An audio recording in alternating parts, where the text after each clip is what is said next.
आदरणीय व्यासपीठावर असलेले मान्यवर आणि माझे मित्रमैत्रिणींनो, मी जयेश अर्चना अमोल देशमुख, राहणार गुलेवाडी, तालुका संगमनेर, जिल्हा अहिल्यानगर. आज आपल्या समोर मला पडलेले एक स्वप्न यावर भाष्य करणार आहे. तुम्हा सगळ्यांना माहित आहे का, मी काल रात्री आई वडिलांचे बोलणे ऐकले नाही. तर मी अभ्यास सोडून उशिरापर्यंत मोबाईलवर गेम खेळत होतो. शेवटी जेव्हा मी डोळे मिटले तेव्हा मला गाढ झोप लागली नाही. तर मी एका अज्ञात, थंड आणि निळसर प्रकाशात जगात पोहोचलो. मी माझ्या घरात होतो, पण ते माझे घर नव्हते. मला आवाज ऐकू येत होता, पण सगळीकडे भीती शांतता होती. माझं हृदय माझ्या छातीत धडधडत होतं, कारण मी माझ्या कुटुंबाला एका भयानक रूपात पाहत होतो. ते जग आमचे घर होते, पण घरातले लोक माणूस नव्हते. मी पाहिले, आई बाबा डोळे उघडे ठेवून चालत होते, पण त्यांच्या चेहऱ्यावर कोणताच मानवी भाव नव्हता. त्यांचे हात यंत्राप्रमाणे त्या लहान स्क्रीनवर स्क्रोल करत होते. मी आईला हाक मारली, आई माझ्याशी बोल ना, आई माझ्याशी बोल ना ग. ती माझ्याकडे बघतही नव्हती. मी तिच्या जवळ गेलो तर मला कळले की तिचा हात थंडगार होता. ती फक्त हेडफोन मधून कोणाची तरी असत बोलत होती. तिचे हसणे लाईव्ह नव्हते, रेकॉर्ड केल्यासारखे वाटत होते. तिच्या हसण्यात माझ्यासाठीची माया नव्हती. तिच्या हसण्यात माझ्यासाठीची माया नव्हती, फक्त सोशल मीडियावरचा दिखावा होता. जिवंत झॉम्बी आणि गमावलेल्या स्पर्शाप्रमाणे माझे बाबा खुर्चीवर बसलेले होते. त्यांच्यासमोर जेवणाचे ताट तसेच होते.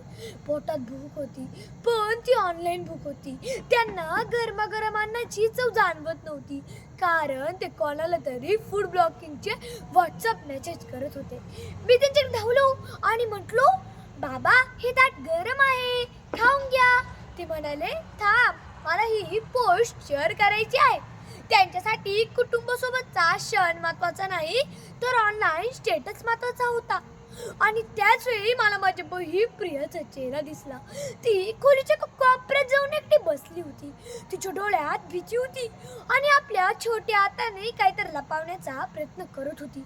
मी तिच्याकडे धावलो आणि पाहिले तर तिच्या मोबाईल कोणतरी तिला अश्लील आणि धमकीचे मेसेज पाठवलेले होते. मी तिच्या डोळ्यात माझ्यासाठीची माय शोधत होतो, पण मला फक्त घाबरलेले तिचे बालपण दिसले. आणि सर्वात भयंकर अत्यंत भीतीचा क्षण जेव्हा मी स्वतःला आरशात पाहिले. मित्रमैत्रिणींनो, माझ्या चेहऱ्याची जागी फक्त मोबाईलची स्क्रीन होती.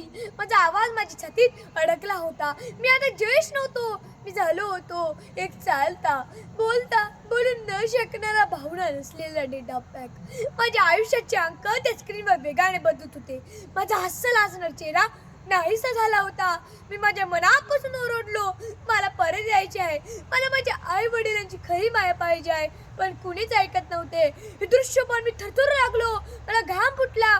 मी ओढून जागा झालो. क्षणभर मला वाटले की अजूनही ते भयंकर जगत आहे. क्षणभर मला वाटले की मी अजूनही ते भयंकर जगत आहे, पण ती केवळ एक स्वप्न होते.